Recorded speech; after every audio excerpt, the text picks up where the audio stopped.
Regional ring రోడ్లో పేద రైతులకు న్యాయం కావాలి. మెదక్ జిల్లా నర్సాపూర్ రెవెన్యూ డివిజన్ పరిధిలోని భూ నిర్వాసితులతో జరిగిన రైతుల నివేదికలో అధికారులను కోరిన మెదక్ జిల్లా కాంగ్రెస్ పార్టీ అధ్యక్షులు ఆంజనేయులు గౌడ్ కోరారు. రీజనల్ రింగ్ రోడ్ల వద్ద పేద ప్రజలకు న్యాయం జరిగే విధంగా జిల్లా ఇన్ఛార్జ్ మంత్రుల సహకారంతో రాష్ట్ర ముఖ్యమంత్రి రేవంత్ రెడ్డి దృష్టికి తీసుకెళ్తామన్నారు.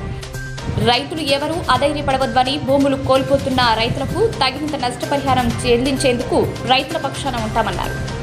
కాంగ్రెస్ సర్కార్ అందరికీ న్యాయం జరిగేలా చేస్తుందన్నారు.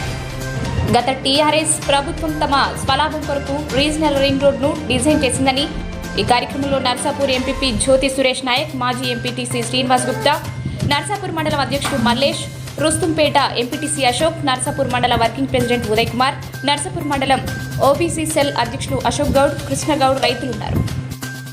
బాధపడాల్సిన అవసరం లేదు. ఎందుకంటే అప్పుడు అదే చెప్తున్నా, ఇప్పుడు అదే చేస్తాం, మంత్రి ముంగట అదే చెప్తాం, ముఖ్యమంత్రి దృష్టి కూడా తీసుకెళ్ళిన మీది ఖచ్చితంగా మనం న్యాయం చేస్తాం. మీరు ఎందుకంటే ఆగమాగమ్మాయి ఆనపడి అది ఆనవాడు పోయి అంటే ఎవడొచ్చు చెప్పండి అట్లా. నేనేమంటున్నాం, ఇది మనది ప్రజాపాలన. ప్రభుత్వానికి ప్రజలే ముఖ్యం, లీడర్లు ముఖ్యం కాదు, ప్రజలే ముఖ్యం. ఆ రోజు ప్రజల కోసం చేసినట్టు ఈ రోజు కూడా ప్రజల కోసం చేస్తున్న తర్వాత